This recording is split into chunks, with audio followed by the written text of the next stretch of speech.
Are you living with somebody who does not think the same way you think, who isn't supporting your goals and your dreams? Hi, it's Stacey Berger here with Mastering Your Mindset. As a transformational coach in both life and business, I am passionate about you living a life that you love. I hear this so often with clients as they start to get into mindset work, and as we're working together and they're getting clear on their vision and they're asking this powerful question, what would I love? And they start to change their thinking and be more positive, living in gratitude, and things start to open up for them. And what tends to happen is now they're looking at their spouse or their significant other who's not inside of this work, and they're struggling with, how do I be in this relationship with somebody who isn't thinking the same I am, who isn't supporting my goals and my dreams? And what if I grow and I start to expand my life and I leave them behind? If any of that resonates with you, I want to give you a couple of powerful tools today to help you be in relationship and grow your dreams, live into your true purpose, your passions, without leaving that person behind. I remember a client coming to me once, and she was really struggling inside of her relationship.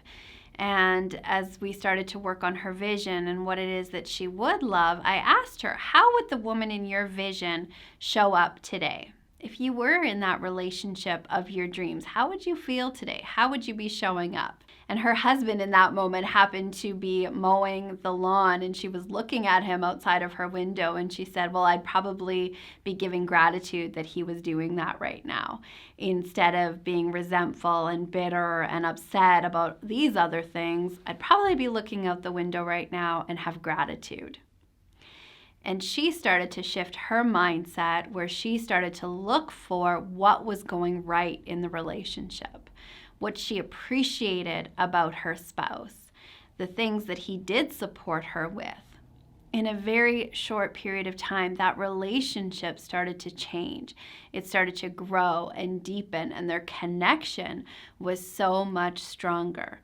Not because anything outside of her changed, but because she changed.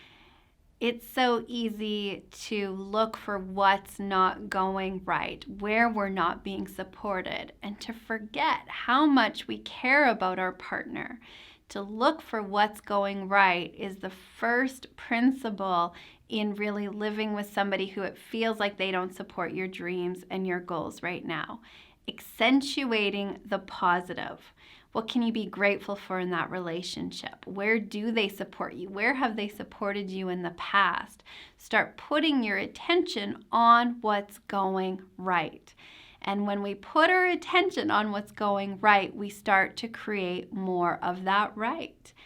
Have you ever bought a new car or a new to you car, and pretty soon all you're seeing on the street is that make of car, that model of car, that color of car? The reason for that is we have this little part of our brain called the reticular activating system that's showing us what we're interested in. The more interested you are in what's going right in that relationship, the more right you'll see.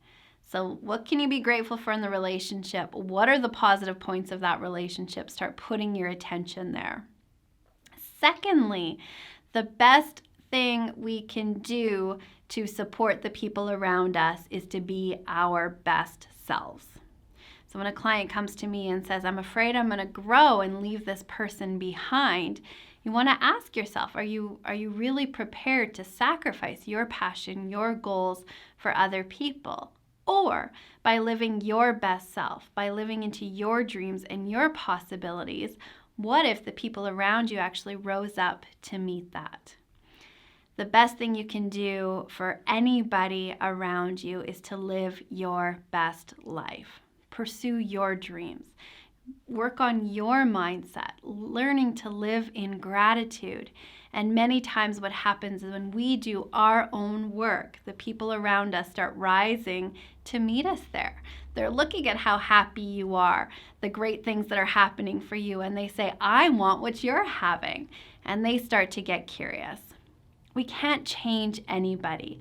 When they're ready, they'll put that step forward. But in the meantime, live your best life and look and watch what happens to the people around you. So 2 things really important here. Number 1, accentuate the positive. What can you be grateful for in that relationship? Noticing where you are supported. And secondly, stay committed to your own journey, living your best self, and create that space and that invitation and that openness for the people around you to step into that when they're ready. Relationships are one of the most important things in all of our lives, and here's some additional videos and a playlist on how to handle those negative people in your life, how to manage relationships. So take a look at those for more tools and information on how to really live your best relationship life.